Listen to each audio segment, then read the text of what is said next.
সামনে এলো ইরানের ভয়াবহ রণকৌশল, যেখানে বিক্ষিপ্ত হয়ে স্বাধীনভাবে কাজ করে প্রত্যেক কমান্ড ইউনিট। অর্থাৎ এক কমান্ডার জানেন না আরেক কমান্ডারের কার্যক্রম, তাই নেই পরিকল্পনা ফাঁস হওয়ার ভয়। কোনো কমান্ড সেন্টার কোথায় হামলা করবে তার তথ্য থাকে নির্দিষ্ট সেই ইউনিটের কাছেই। কার্যকর এবং ভয়ঙ্কর এই রণনীতির নাম মোজাইক ওয়ারফেয়ার বা মোজাইক ডিফেন্স সিস্টেম, যা ইসরায়েল ও মধ্যপ্রাচ্যে যুক্তরাষ্ট্রের বিরুদ্ধে পরিচালনা করছে ইরানের বিপ্লবী গার্ড বাহিনী IRGC।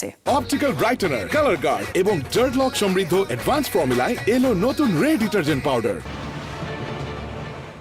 আধুনিক যুদ্ধনীতির নতুন মাত্রা ধরা হয় মোজাইক ওয়ারফেয়ারকে, যা ইরানের বহু চর্চিত একটি রণকৌশল। ইসরায়েল ও যুক্তরাষ্ট্রের বিরুদ্ধে চলমান যুদ্ধেও এই কৌশল পারদর্শীভাবে ব্যবহার করতে দেখা যাচ্ছে তেহরানকে।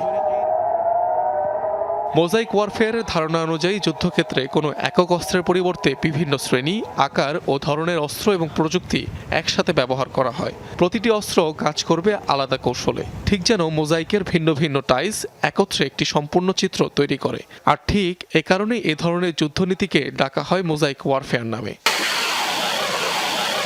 বর্তমানে বলা চলে এই নীতি অনুসারে ইরানের সমগ্র IRGC স্বায়ত্তশাসিত বেশ কয়েকটি কমান্ডে বিভক্ত হয়েছে, যা সবকটি স্বাধীনভাবে অপারেট করছে। এটিকে বলে কমান্ডের বিকেন্দ্রীকরণ, অর্থাৎ নির্দিষ্ট একটি স্থানে কেন্দ্রীভূত না থেকে ছড়িয়ে ছিটিয়ে যুদ্ধ পরিকল্পনা নিয়ন্ত্রণ করা।